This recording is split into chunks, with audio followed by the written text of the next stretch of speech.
Every town in America is a war town. And every hour of every day is a crisis in war town.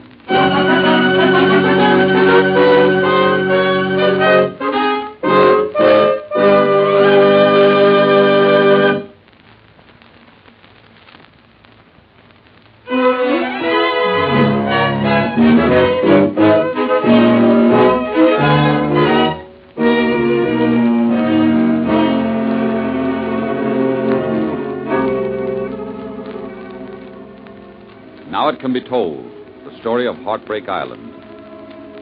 In the pitch black of a late fall night in Holland, a ghostly processional made its way. Off in the distance, the rumble of guns was an angry protest, and the gun flashes on the horizon were like heat lightning on a summer's eve. The British were already in southwestern Holland, just beyond the Scheldt estuary, near, very near, Walcheren Island. Franz Fiedler and his nephew Hendrik had the unconscious flyer between them as they half waded, half crawled through the knee-deep water of the flooded side streets between the canal and the home of Francie and Isaiah.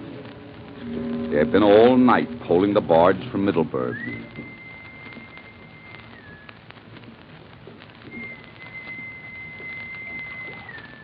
That's Francie. Come on.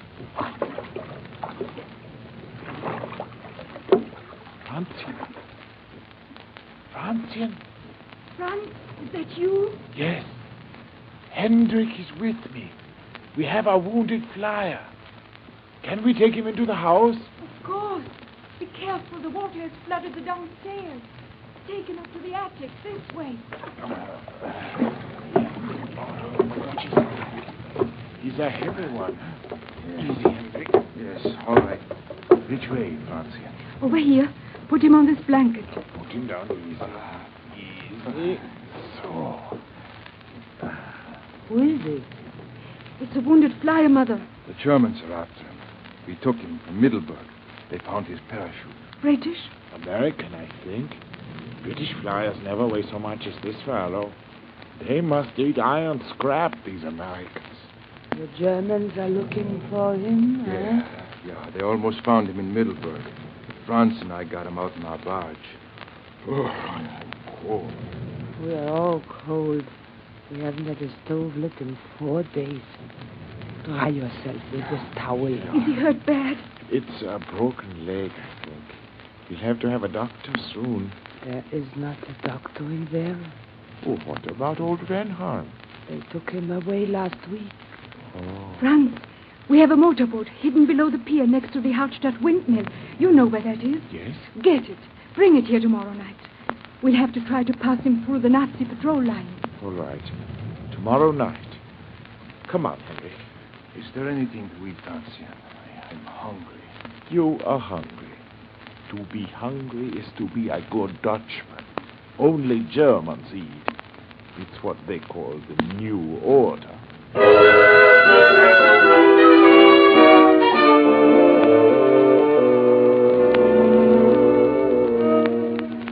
Morning came bleak and wet. Even the trees shivered. The wind was like ice. Walcheren Island had once been lush, a prosperous land with healthy cows and cherub-like babies.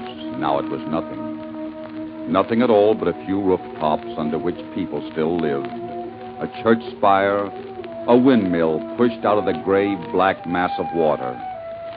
Land that had been reclaimed from the sea by man's will and energy had returned to the sea.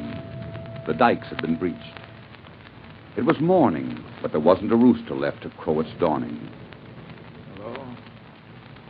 Hello, anybody? Hello. I'm Francien de Zeeuw. This is my mother.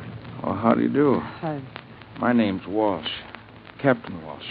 You speak Dutch very well, Captain Walsh. Oh, yes, my mother came from Utrecht. Don't try to move your leg. It is broken. Okay, Mom. But how did I get here? They brought you here from Middelburg last night. Here? Where's here? This is the town of Veere. Oh. Fritz still after me? Yes? Oh, this is crazy. I know what happens to people who hide flyers. They shoot you, don't they? Yes? Okay, that's enough for me. Come on, get me out of this house. I'll give myself up. We do not surrender in Holland. Never. They won't do anything to me. I'll just be a prisoner of war. It's not so bad. You don't know the Nazis, do you? What do you mean I don't know the Nazis? What do I have to know about them? Did you ever meet a Nazi? Talk to one? Do you know how they think? Tell him, Francia. My father was a fisherman. He was the leader of all the fishermen in our town. One day, a Nazi soldier disappeared. My father wasn't even in Vera when it happened. But they took him as a hostage. They took him and 11 others. In the public square near the town hall. They lined them up against a wall. They made us watch. I'm sorry. Someone's downstairs. Francine. Who is it? August. Yes? The SS troops are searching every house. Where are they now? They've started near the waterfront. All right, thanks. Here, take this for you know who. Goodbye. What is it, Francine? Some cheese. It's for you, Captain. Me? How do you know I was here? News travels fast in a small town. Here's the cheese. Oh, no. Oh, no. Not unless you help me eat it. How far off is the waterfront? About half a mile. That gives us time. Oh, listen, be sensible, will you? Let me give myself up. We do not surrender, Captain. No, I guess we don't. You know, it's a pretty fine attitude. It's what we call in America guts.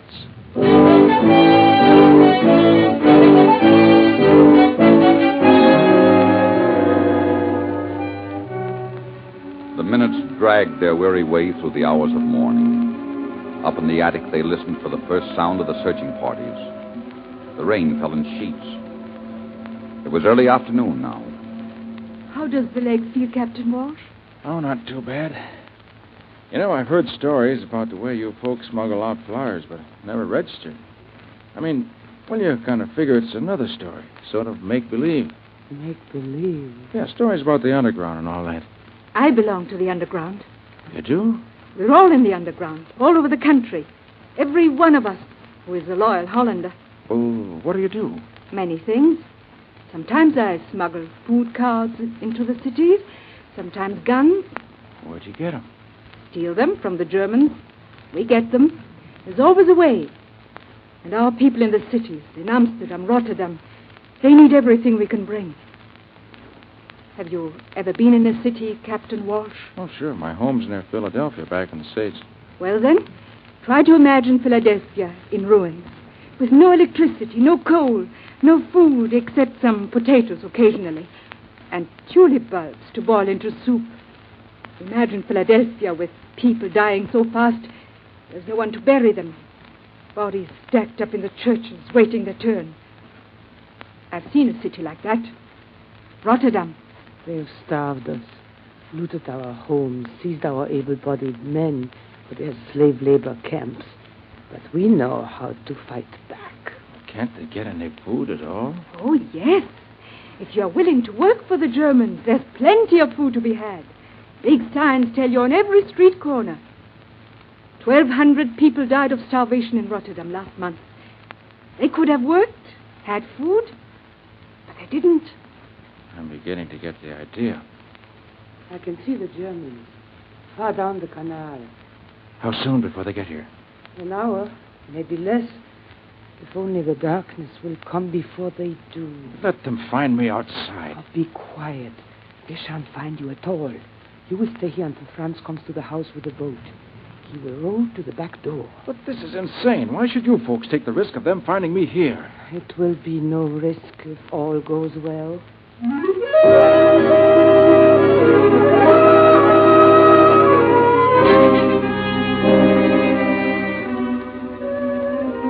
Now came the torture of the slow wait, the creeping, incessant ache of silence and suspense until darkness could cloak the arrival of Franz and the boat.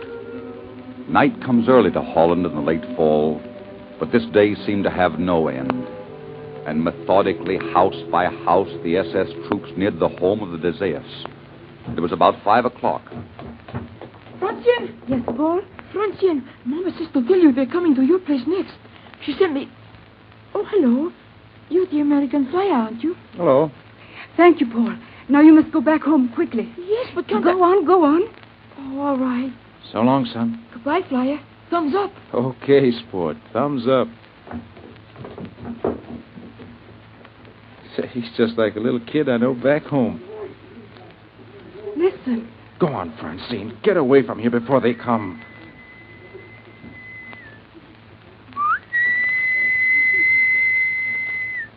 It's Franz for the boat. Now we go down this secret staircase and get out the back way. Mother, you come with us. No, I must stay here to talk to them until you are safely away. Go quickly. Go with God. Here, Captain. Let me help you. Put your arm around my shoulder. All right. Sorry I have to lean so heavily. We must get to the boat before they do. Oh, in a few moments, you will be safe with my brother Franz.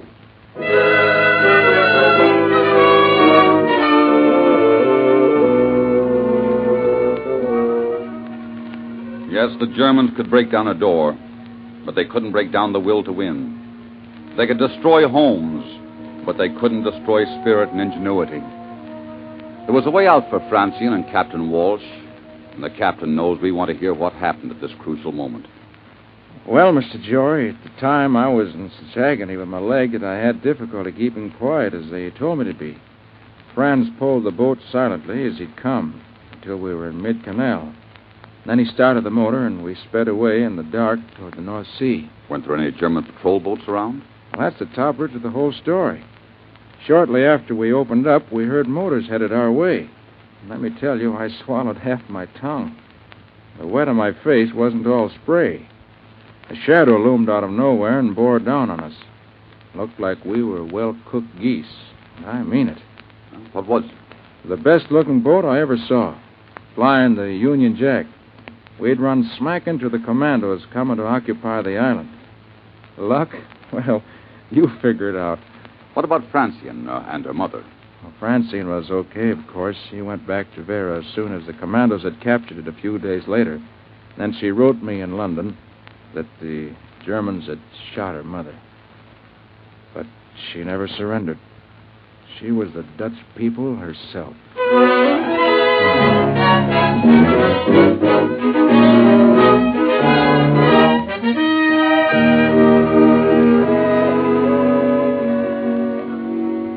No, they never surrendered. Though men and machines in the Atlantic Ocean itself invaded their once rich and well-loved homelands, they never surrendered.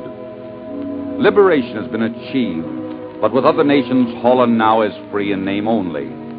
Like other nations, she is not free from the undernourished children, the wasted lands, the sickness resulting from these years of ravishment.